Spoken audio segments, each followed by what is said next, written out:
आरोग्य भरतीची जी नवीन जाहिरात येणार आहे त्याची भरती प्रक्रिया नेमकी कुठपर्यंत आलेली आहे असे बरेच विद्यार्थ्यांचा प्रश्न मित्रांनो. तर मी तुम्हाला आजच्या या व्हिडिओमध्ये सांगणार आहे. तसेच विविध परिपत्रक आलेले आहेत.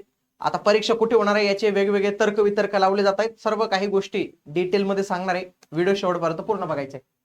बघा, आरोग्य भरती येणार आहे एवढं तर फिक्स आहे आपली 2026 मध्ये. आपली आरोग्याची लक्षात घ्या मित्रांनो, गट क संवर्गाची आणि गट ड संवर्गाची जाहिरात येणारच आहे. मागील जाहिरात ही 2023 मध्ये आलेली होती. त्यावेळी ही परीक्षा TCS या कंपनीने जी आहे तर ती घेतलेली होती. या वर्षी मात्र विविध बदल तुम्हाला इथं झालेले दिसतात. नुकतंच एक परिपत्रक जे आहे तर ते आपल्याला पाहायला मिळालं. बघा, हे परिपत्रक होतं जे आहे तर ते पुणे इथल्या रुग्णालयामधलं आपल्याला हे दिसतं. चला, आरोग्य विभागातील पदभरतीची जाहिरात प्रसिद्ध करण्यापूर्वी नियमित क्षेत्र कर्मचारी, आरोग्य कर्मचारी, आरोग्य निरीक्षक, प्रयोगशाळा वैज्ञानिक अधिकारी आणि आरोग्य पर्यवेक्षक संवर्गाच्या पदोन्नती प्रक्रियेबाबत लक्षात घ्या. आता त्यांची काय प्रक्रिया चालू आहे मी ते तुम्हाला सांगतो. त्यांची प्रक्रिया काय चालू आहे सध्या बघा, दोन पातळीवर त्यांचं काम चालू आहे. एक तर NHMचं काम चालू आहे. NHMचे ज्या कर्मचाऱ्यांना 10 वर्ष पूर्ण झालेले आहेत त्यांना परमनंट करायचं काम चालू आहे. ते कंत्राटी तत्वावर होते ना, तर त्यांना समायोजनचं काम चालू आहे. दुसरं, प्रमोशन करणं गरजेचं आहे मित्रांनो. प्रमोशन जर झालं तर कोणत्या जागा रिक्त आहेत, कोणत्या जागा भरायच्या आहेत या कळणार आहेत. NHMच्या पण कर्मचाऱ्यांचं ते समायोजन करून ते त्यांना करून घ्यायचंय. या प्रक्रियेचं सध्या थोडंसं काम जे आहे तर ते चालू आहे. हे काम झाल्यावर लगेच ते रिक्त जागा, बिंदू नामावली आणि जाहिरात ते प्रसिद्ध करू शकतात. किंवा ते तलाठी सारखं मित्रांनो, तलाठीला तुम्ही पाहिलं असेल, तलाठीला त्यांनी डायरेक्ट तो नवीन वर्ड आलेला धप्पा, त्यांनी धप्पाच दिला डायरेक्टली, की डायरेक्ट जाहिरात टाकून दिली. कळूच दिलं नाही, एखादं लेटर नाही, आकृतीबंध नाही, ते बिंदू नामावली नाही, दिसूच दिली नाही कुठं काही, डायरेक्टली जाहिरात टाकून मोकळे झाले. आरोग्य भरतीचं पण असं होण्याची दाट शक्यता आहे. मला हेच वाटतं, आरोग्य भरतीची जाहिरात कोणत्याही क्षणी ते टाकून मोकळे होतील. मग ते MPSC असो TCS असतो ते त्या पद्धतीने करतील. बघा, ही पदोन्नती प्रक्रियाबाबत जे आहे तर ते आपल्याला इथे दिसतं. तर ते तिथं काम चालू आहे त्यांचं. याच्यामध्ये त्यांची सर्व कारवाई जी आहे तर ती चालू आहे. पुढे न्यूजपेपरमध्ये पण बातमी आली होती मागे, की आरोग्य भरतीचे वादळ लवकरच जे आहे तर ते धडकणार आहेत. बघा, सगळीकडे आरोग्य भरतीबाबत जे आहे तर ते वेगवेगळे जे आहेत तर ते परिपत्रक येते. मागे हे परिपत्रक आलं होतं गट क आणि गट ड भरतीच्या अनुषंगाने पूर्वतयारीबाबत. बघा, आरोग्य सेवा संचालनालय पुणे कार्यालय यांच्याकडून आलेलं. याच्यामध्ये जे काही वॅकन्सी होती, पेसा नॉन पेसा, तर याचं मॅट्रिक्स त्यांनी व्यवस्थित पद्धतीने करायला लावलेलं होतं. मागे पण बातमी होती, खुद्द आरोग्य मंत्री आबिटकर साहेब यांनी घोषणा केली होती की 5,000 नवीन पदांना सरकारने मंजुरी दिलेली. या 5,000 पदांना मंजुरी दिलेली याचा GR पण सरकारने काढलेला आहे. बघा, 24 जून 2026 ला सार्वजनिक आरोग्य विभाग यांचा GR आलेला आहे. ज्या GR मध्ये जवळपास 5,223 पदं नव्याने निर्माण झालेली आहेत. सोबत अनेक विभागाची पदं रिक्त आहेत. अनेक जे आधी एक्झिस्टिंग पद आहेत ती रिक्त आहेत. तर अशी ही रिक्त पदं आणि ही 5,000 पदं, मोठी जाहिरात आपल्याला पाहायला मिळू शकते. याच्या संदर्भाच्या ज्या आरोग्य विभागाच्या ज्या सचिव आहेत, प्रधान सचिव, यांचं एक पत्र पण होतं मागे, की गट क आणि गट ड संवर्गातील पदभरतीबाबत हे पत्र जे आहे तर ते पाहायला मिळतं. आता मेन मुद्दा जो आहे तो आपल्या अभ्यासाचा आहे मित्रांनो. बऱ्याच लोकांना वाटतंय की अभ्यास कसा करू सर, मला जर हे माहिती पाहिजे की परीक्षा कोण घेणार आहे. बघा, परिपत्रकामध्ये स्पष्ट म्हटलेलं आहे की ही परीक्षा TCS अथवा MPSC यांच्या मार्फत घेण्यात यावी, या संदर्भातील मार्गदर्शन करावे. आता याच्यात नेमकं काय होणार आहे मित्रांनो हे तुम्ही समजून घ्या. बघा, दोन संवर्ग आहेत याच्यात आपले. एक आहे गट क चा संवर्ग आणि दुसरा आहे गट ड चा संवर्ग. लक्षात घ्या, गट ड संवर्गाची भरती MPSC करत नाही आणि शक्यतोवर करणारही नाही. म्हणून इथं MPSC येईल का, शक्यतोवर इथं MPSC येणारच नाही.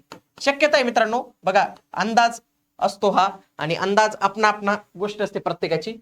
तर इथं मात्र MPSC घेण्याची शक्यता जास्त आहे, घेऊ शकते. शक्यता अजून काही ते फिक्स नाही आहे. TCS चे चान्सेस इथं थोडे कमी आहेत, कमी चान्सेस आहेत.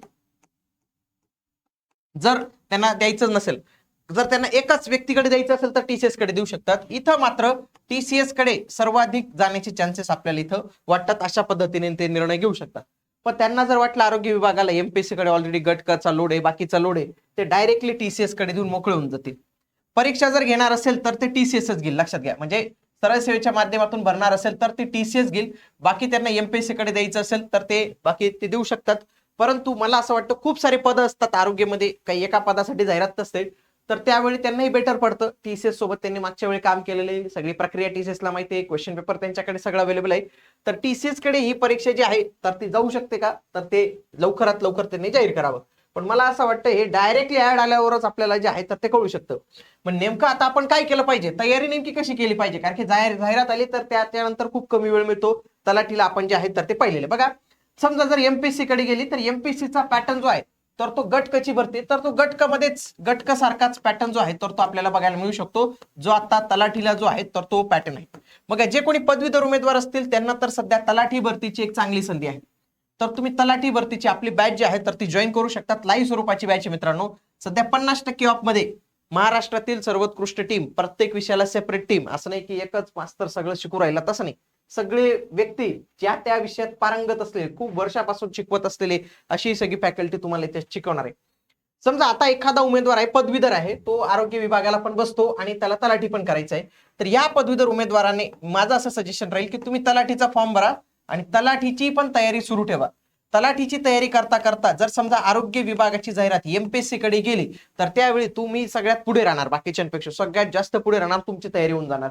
का म्हणतोय मी, नुसतं बॅचेस नाही मित्रांनो, बॅचेस सोडून देतो विषय, पण तुम्हाला ज्या काही नोट्स आम्ही या बॅच मध्ये देणार आहेत, फॉर एक्झाम्पल या ज्या काही नोट्स मिळणार आहेत या काही टीसीएस लाच कामात येणार नाही, एमपीसी लाच कामात येईल असं थोडी आहे, सगळं तेच आहे. फॉर एक्झाम्पल इथं जर सांगितलेलं आहे की महाराष्ट्राचं क्षेत्रफळ 3,07,713 चौरस किलोमीटर आहे, हा परीक्षेत प्रश्न टीसीएस ला येऊ शकतो आणि एमपीसी ला येणार आहे. अशा सर्व विषयांचे, तुमच्या माहितीसाठी मित्रांनो, सर्व विषयांचे आपण नोट्स देणार होते या तलाठीच्या बॅचच्या उमेदवारांना. अशा या क्लास नोट्स प्रिंट आणि तुम्हाला या प्रिंट करू शकतात, असं नाही की फक्त ऍपमध्ये दिसतील मग मोबाईल मधून वाचावं लागेल, तसं नाही. याची तुम्हाला आम्ही ही सॉफ्ट कॉपी देऊ, तुम्ही डायरेक्ट झेरॉक्स दुकानावर जाऊन ही प्रिंट करू शकतात. मग याच्यामधून जर तुम्ही अभ्यास केला तर मला सांगा काय टीसीएस पॅटर्न काय एमपीएससी पॅटर्न, हे एमपीएससी पॅटर्नने सर्व नोट्स तुमच्या इथं डिझाईन करून ठेवलेल्या आहेत. या तुम्हाला तिथं जे आहेत तर त्या उपयोगातच येणार आहेत. पण आणि आता सध्या तुम्हाला याला फायदाच होणार आहे तलाठीला पण. बघा सगळ्या विषयांचे, हे जिओग्राफीचं झालं असेल, बघा हे पॉलिटीचं बघा,